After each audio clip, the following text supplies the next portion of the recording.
Dans l'investissement, le temps, c'est vraiment votre meilleur allié. Quand on commence à investir et qu'on veut faire croître son patrimoine de manière exponentielle, on se rend compte qu'il y a plusieurs paramètres. Première chose, il y a le capital, d'accord? Le capital qu'on est capable de mettre sur le marché action, sur le marché des crypto-monnaies, peu importe, dans l'immobilier, etc.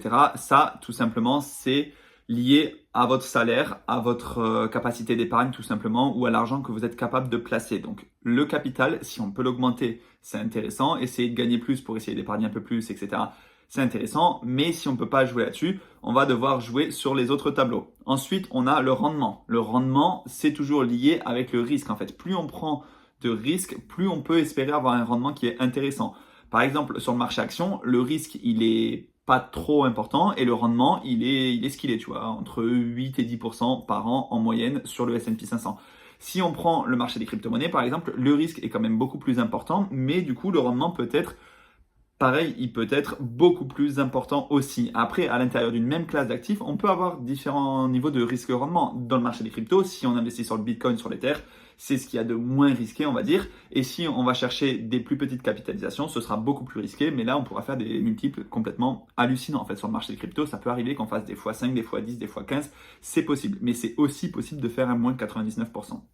Alors sur le Bitcoin, on va dire que c'est un peu moins risqué, ça peut chuter fortement, mais de là à arriver à une perte totale de la valeur de Bitcoin, personnellement, je ne pense pas. Donc je disais, marché action, un risque modéré, mais un rendement intéressant. Mais voilà, pour moi, faut réussir à mesurer en fait la balance risque-rendement. Crypto, risque plus important, mais rendement plus important. Ensuite, on a aussi le marché obligataire, par exemple. Si on achète des obligations d'État, généralement, c'est moins risqué.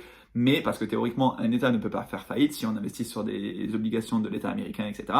Mais pareil, le rendement sera aussi beaucoup moins important. Donc, ce qui compte, en fait, c'est de diversifier en fait ces investissements pour avoir une petite partie un peu plus risquée, une partie un peu dynamique mais pas trop risquée et peut-être une partie un peu plus sécuritaire. À vous de voir en fait tout simplement au niveau du risque que vous êtes prêt à prendre. Pardon. Et troisième paramètre, donc on a parlé du capital, on a parlé du rendement, et si on veut pas avoir d'influence, si on peut pas avoir d'influence sur le capital et qu'on veut pas prendre trop de risques, alors ce qui jouera en notre faveur, c'est le temps. Et le temps, c'est très très important dans l'investissement. Plus on investit déjà à long terme, moins on a de chances de perdre de l'argent. Si on investit sur les marchés financiers à horizon de 2 ans, de 3 ans, alors oui, la probabilité de perdre de l'argent, elle est présente. C'est possible qu'on subisse une période de stagnation, une période baissière, une crise financière, etc. C'est possible. Si on élargit son horizon d'investissement à 5, 10, 15 ans, là, plus on élargit, moins on a de chances de perdre de l'argent et d'ailleurs, plus on a de chances d'en gagner. Parce que la première règle, c'est de ne pas perdre d'argent. La deuxième règle, c'est de ne pas oublier la première, comme dirait Warren Buffett. Mais ensuite, ce qu'on veut, nous aussi, c'est surtout essayer de battre l'inflation et essayer de générer un certain rendement. Donc, plus on investit sur le long terme, plus on pourra faire travailler les intérêts composés.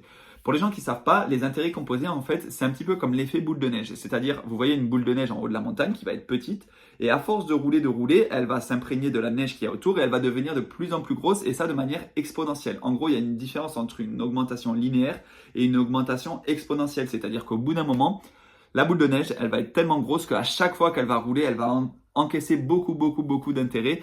Et c'est ce qu'on appelle donc les intérêts composés. On fait des intérêts sur des intérêts. Donc ça, je pourrais vous faire une vidéo si ça vous intéresse sur les intérêts composés. Mais en gros, voilà, il faut savoir que le temps, c'est un paramètre qui joue en notre faveur quand on investit à long terme. C'est pour ça que c'est très important de commencer le plus tôt possible. Vaut mieux commencer tôt et investir de petites sommes plutôt que de commencer dans 5 ans, dans 10 ans en se disant, ben là, j'aurai des sommes plus grosses à investir. Alors non, c'est une stratégie qui est mauvaise. Investissez le plus tôt possible, même avec de petites sommes. Si vous investissez avec 40 euros par mois, vous pouvez investir avec 40 euros par mois. Si vous investissez avec 100 euros par mois, vous pouvez. Ne vous comparez pas aux autres. Investissez ce que vous êtes capable d'investir, de l'argent dont vous n'avez pas besoin. On dit souvent que c'est de l'argent qu'on est prêt à perdre, mais moi personnellement, je ne mets pas de l'argent que je suis prêt à perdre, du moins en tout cas pas sur la majorité de mes investissements. C'est simplement de l'argent que je n'ai pas besoin à court terme et que je suis capable de bloquer pendant 5, 10, 15 ans pour faire travailler les intérêts composés. Donc, capital, rendement, et surtout le temps qui joue en votre faveur, quoi qu'il arrive, quand on investit sur le long terme.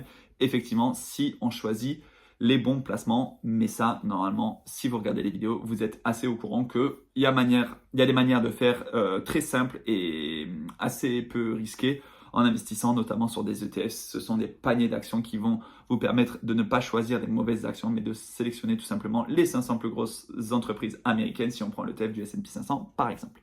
Voilà, si vous avez des questions sur le rendement, sur le capital ou sur le temps, n'hésitez pas à les poser dans les commentaires, n'hésitez pas à me faire des retours et de ce que vous aimeriez bien voir sur cette chaîne, sur ces vidéos. Est-ce que vous préférez plutôt la partie bourse? Est-ce que vous préférez plutôt la partie crypto? Est-ce que vous voulez qu'on se diversifie un peu plus, qu'on parle du PEA, du compte titre, de l'assurance vie, etc., de la fiscalité? Dites-moi tout ça dans les commentaires. On se retrouve très bientôt pour une prochaine vidéo. Ciao!